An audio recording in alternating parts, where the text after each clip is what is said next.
மன்னியும், தாங்கள் செய்கிறது இல்லது என்று அதிகாரம் இருக்கிறார்களே என்றார். அவருடைய வஸ்திரங்களை அவர் பங்கிட்டு சீட்டு போட்டார்கள். நோக்கி பார்க்கிறார்.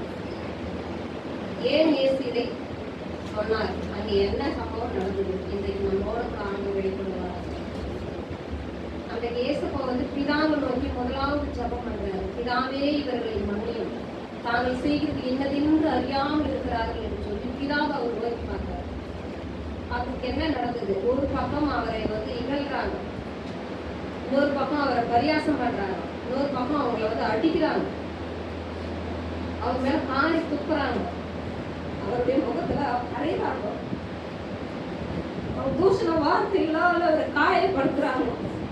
ஜனங்கள் ஒரு பக்கம் சிலுவையில் அறையும், அவரை சிலுவையில் அறையும் சூழ்நிலைக்கிறாங்க. இதன் மத்தியிலையும் ஏசப்பா யாருக்காக? நம்மளுக்காக மன்னிப்பு வாங்கி கொடுக்கும் தலைப்பு இருந்து இது பேர் மன்னிப்பு.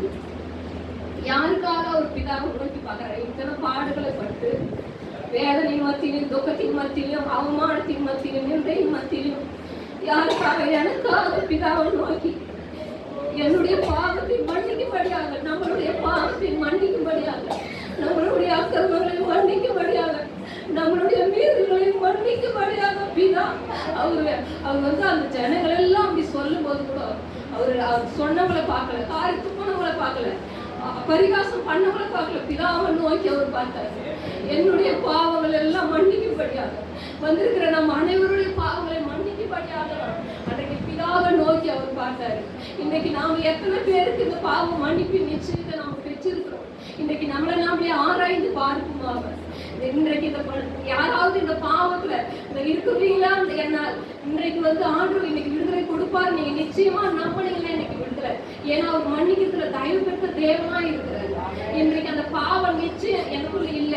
ஒருவேளை ரகசிய பாவமா இருக்கலாம், ஒருவேளை விட முடியாத பாவமா இருக்கலாம். ஐயோ நான் பாவி, எல்லாருமே என்ன புறக்கணிப்பாங்கன்னு நினைக்கலாம். இல்ல, ஆண்டவர் பாவிகளை கூட நேசிக்கிற தேவன் அவர்.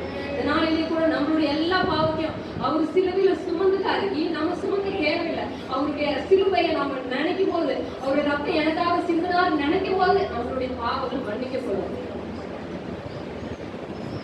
எபேசியர் 4ஆம் அதிகாரம் 32வது வசனம் ஒரு வாசிக்கிறது. பக்கம் 267.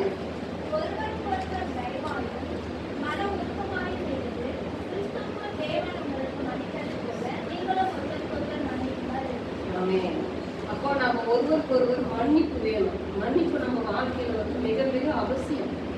இந்த மன்னிப்பை நம்ம ஒருவருக்கு ஒருவர் மன்னிக்கிறார். ஏன்னா தேவன் நம்மளுக்கு மன்னிச்சாரு. அந்த அந்த மன்னிப்பு நிச்சயம் நம்ம பெற்று கொண்டிருந்தாங்களா? கண்டிப்பா மன்னிக்காம இருக்கவே முடியாது. ஆனா மன்னிக்கலன்னா நம்மளுக்கு ஆசீர்வாதமே இருக்காது, நிச்சயமா இருக்கவே இருக்காது. அன்னைக்கு நம்மளுடைய பாவத்தை அவரு நம்ம மன்னிச்சாருன்ற அந்த நிச்சயம் நம்மளுக்குள்ள இருந்துச்சுனாக்க நாம ஒருவருக்கு ஒருவர் மன்னிப்போம். அந்த மன்னிக்கிற குணம் இன்னைக்கு யாருக்காவது மன்னிக்கிற குணமே எனக்கு இல்லை அப்படின்னு இன்னைக்கு நினைக்கலாம். அந்த மன்னிப்பு ஏசப்பா தான் கொடுக்க முடியும். நம்மளால அந்த அந்த எண்ணங்கள் நம்மளுக்கு வராது. ஏசப்பா கொடுத்தா மட்டும்தான் அந்த மன்னிக்கிற சுபாவம். ஏன்னா இயேசுவின் அன்பு நமக்குள்ள இருந்தா மற்றவங்களை கண்டிப்பா நம்ம மன்னிக்குவோம்.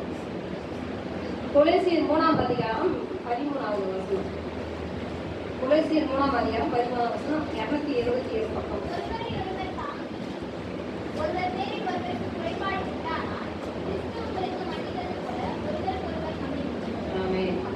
ஏசப்பா நம்மளை மன்னிச்சாருன்னா நம்மளும் ஒருவருக்கு ஒருவர் நம்ம மன்னிக்கிறவர்களா இருக்கணும்.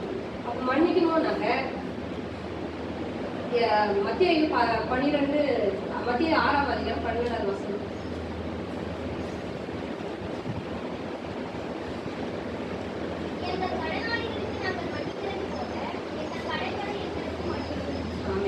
அப்போ நம்ம கடனாளிகளுக்கு நாம மன்னிக்கணும்.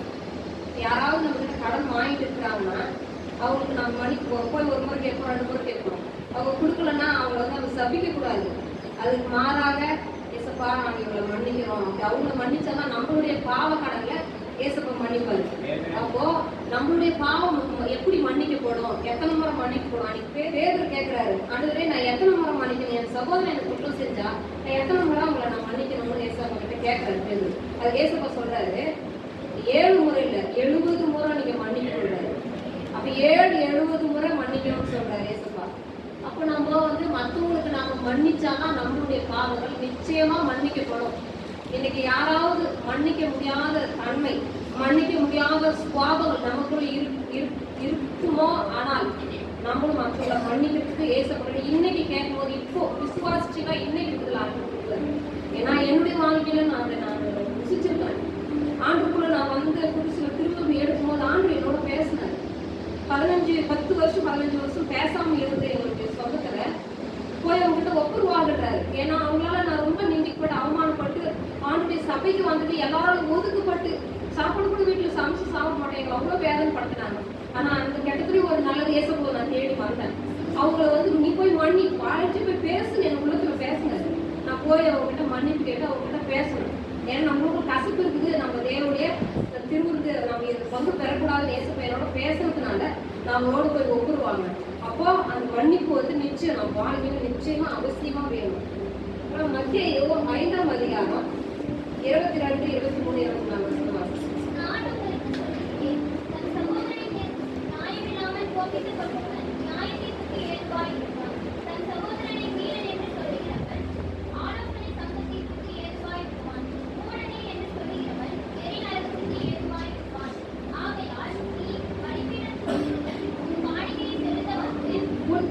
சகோதரனுக்கு குறை உண்டென்று அங்கே நினைவு கூறுவாயாகில் அங்கேதானே பலிபீடத்தின் முன் உன் காணிக்கையை வைத்து விட்டு போ. முன்பு உன் சகோதரனோட ஒப்புரவாகி பின்பு வந்து உன் காணிக்கையை செலுத்து. ஆமென். காணிக்கை குறித்து ஏசப்பா நம்ம எச்சரிக்கிறாரு. இப்ப நாம நினைக்கிறோம் ஏதோ பாஸ்ட் பார்க்கல யாரும் பார்க்கல காணிக்கை போட்டுடலாம் அப்படின்னு நம்ம நினைக்கலாம். ஆனா வந்து காணிக்கையில கூட ஆண்டவர் வந்து பரிசுத்தத்தை விரும்புறாரு. உன் சகோதரன் பேர்ல உங்களுக்கு குறைவு இருக்குதா, போய் ஒப்புரவாயிட்டு வா. காணிக்கை அங்கேயே வச்சுட்டு ஒவ்வொரு வாங்கிட்டு வந்து காணிக்கை பெட்டி நீ காணிக்கை போடுறாரு. அப்போ காணிக்கை பெட்டிக்கிட்ட உட்காந்து ஏசப்பா கவனிக்காத ஒரு இடத்துக்கு நாம மாற்றணும். அப்போ காணிக்கை கூட பரிசுத்தமா விரும்புறாரு ஏசப்பா. அப்போ யாருக்காவது உங்களுக்கு கசப்பு இருக்கிறதா, ஒருவேளை யார் மேல கசப்பு இருக்கு, கண்டிப்பா நிச்சயமா நம்ம வாழ்க்கை வாழ்க்கை இந்த உலகம் வந்து பாவத்துக்கு நேரம் ஓடிக்கொண்டு இருக்குது. அதனால நம்ம உலகத்துல 6 நாள் வாழ்வோம். அந்த 7வது நாள் தான் ஆராதிக்கிறதுக்கு நம்ம வரோம். இன்னைக்கு நமக்குள்ள ஏதாயிரம் மன்னிக்க முடியாத தன்மை, சகோதரனா இருக்கலாம், ஒரு சகோதரன் சகோதரி மேல கசப்பு இருக்கலாம், ஒருவேளை தாய் தகப்பன் மேல இருக்கலாம், ஒருவேளை பெற்றோர் பிள்ளைகளுக்குள்ள கசப்பு இருக்கலாம், இல்ல கணவன் மனைவிக்குள்ள கசப்பு இருக்கலாம், ஏன் நம்ம போற இடத்துல வேலை செய்கிற ஓனருக்கும் நம்மளுக்கு கூட கசப்பு, ஏன் கூட தொழில் செய்கிற ஒவ்வொரு பிள்ளைகளோட கூட நம்மளுக்கு கசப்பு இருக்கலாம். ஆனா இன்னைக்கு அதை மன்னிக்கணும்ன்ற ஏசப்பா நீ ஒப்புரவாகுன்றாரு ஆண்டவர். ஒருவேளை நம்ம சபையில ஒரு விசுவாசிகளோட கூட நம்மளுக்கு ஒரு கசப்பு இருக்கலாம். தயவு செய்து ஒருவரையும் ஆண்டவர் சொல்றாரு, மற்றவங்களை வந்து நம்ம மேன்மை உள்ளவர்களா தான் எண்ணணும்ன்றாரு, மற்றவங்களை கணம் பண்ணிக்கிறதுல முந்தி கொள்ளுங்கன்றாரு. அப்ப நம்ம சகோதரிகளுக்குள்ள எந்த ஒரு தாழ்வு மனப்பான்மை இருக்கக்கூடாது, மேட்டின்மை இருக்கக்கூடாது. ஒருவேளை எங்க நம்ம லாக்கா இருக்கணும், இன்னைக்கு நம்மளே ஆராய்ச்சி பார்க்கலாம். ஏன்னா உங்களுக்குள்ள குறை இருந்துச்சுன்னா நீ போய் ஒவ்வொரு வாங்கிட்டு வந்து காணிக்க போடுறாரு. அப்ப காணிக்கை ஆண்டவர் வந்து பரிசுத்தமா விரும்புறாரு. இன்றைக்கு நம்மளோட இன்னைக்கு யாராவது அந்த மாதிரி மன்னிக்க முடியாத சுவாபங்கள் இருக்கா, இன்னைக்கு ஆண்டுகிட்ட கேட்டீங்கன்னா நிச்சயமா இன்னைக்கு நீங்க விசுவாசியா உங்களுக்கு அந்த மன்னிப்பு நிச்சயத்தை ஆண்டு நீங்க கொடுப்பாரு. நான் விசுவாசிக்கிறேன். அதே போல பாவியான இஸ்ரேலை குறிச்சு ஏசப்பா சொல்றாரு. யோவான் 8ஆம் அதிகாரம் 11வது வசனம் அவருடைய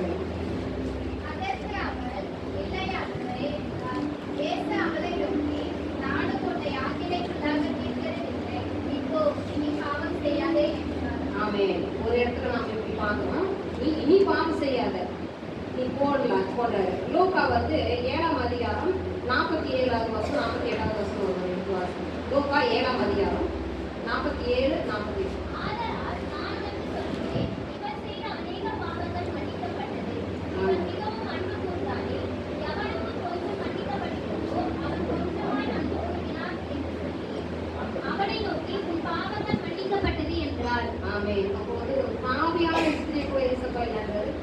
பாவம் இன்னைக்கு மன்னிக்கப்பட்டது, இனி பாவம் செய்யாத.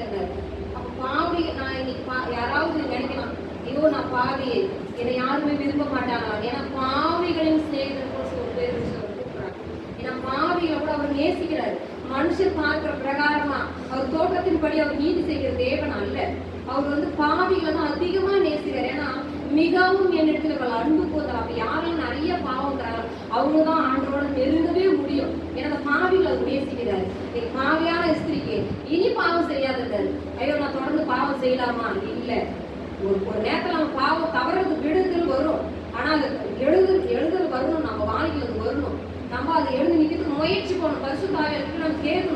ஏன்னா இந்த பாவத்தினால் நிறைந்திருக்கிற உலகம் நம்ம வாழணும்னா அது நம்மளுக்கு பாவத்தை மன்னிக்கிறத சுவாபங்கள் ஏசப்பா நம்மளுக்கு கொடுப்பாரு.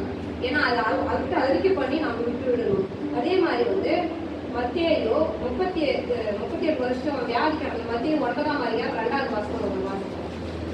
அங்கே படுக்கையில் கிடந்த ஒரு திமிர்வாதக்காரனை அவரிடத்தில் கொண்டு வந்தார்கள். இயேசு அவர்களுடைய விசுவாசத்தை கண்டு திமிர்வாதக்காரனை நோக்கி, மகனே, இதற்குள் உன் பாவங்கள் உனக்கு மன்னிக்கப்பட்டது என்றார். ஆமென்.